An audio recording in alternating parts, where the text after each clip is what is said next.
Yes students, now the next topic is methods of floating new issues in the primary market, or we can say that what are various methods to raise funds from primary market। कौन कौन से ऐसे methods हैं जिसके द्वारा एक company primary market के through funds raise करती है या कर सकती है। तो इसमें सबसे पहला हमारा जो मेथड है वो आता है offer through prospectus.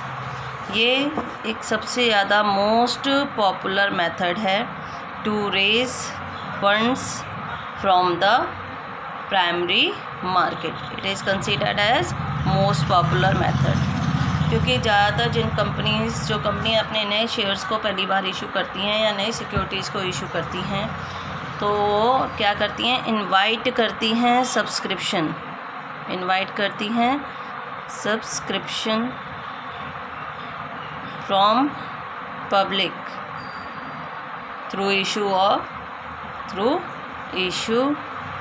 Of prospectus.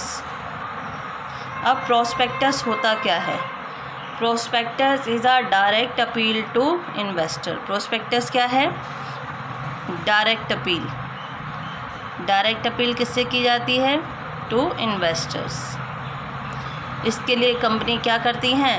इसके लिए कंपनी एडवर्टीज़मेंट देती हैं इन न्यूज़पेपर्स, मैगज़ीन्स। तो सबसे पहले जब एक कंपनी को पैसों की ज़रूरत होती है तो क्या कर सकती है? अपने शेयर्स को इशू करती है।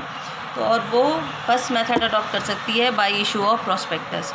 तो जब भी एक कंपनी अपने फंड्स रेज करना चाहती है जनरल पब्लिक से, तो वो पब्लिक को इनवाइट करती है शेयर्स को परचेज़ करने के लिए। तो उसके लिए सबसे पहले वो एडवर्टीज़मेंट देती है न्यूज़पेपर या मैगज़ीन्स में that I want to issue certain shares and you can purchase it from a particular bank. So ये क्या होती है? डायरेक्ट अपील किससे की जाती है? इन्वेस्टर से।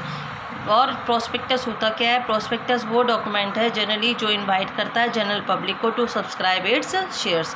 प्रोस्पेक्टस में सारी डिटेल्स लिखी हुई होती हैं। कंपनी कितने नंबर ऑफ शेयर इशू करना चाहती है, किस रेट पर इशू करना चाहती है, टर्म्स एंड कंडीशंस क्या होंगी पेमेंट की, कंपनी की फ्यूचर ग्रोथ प्रोस्पेक्ट्स क्या हैं। तो जब इन्वेस्टर्स उस प्रोस्पेक्टस को रीड करते हैं then they attract to invest their money in the company. तो जो हमारे प्रोस्पेक्टस में जो लिखे हुए कंटेंट्स हैं, the contents must be in accordance with according to the provisions of companies act,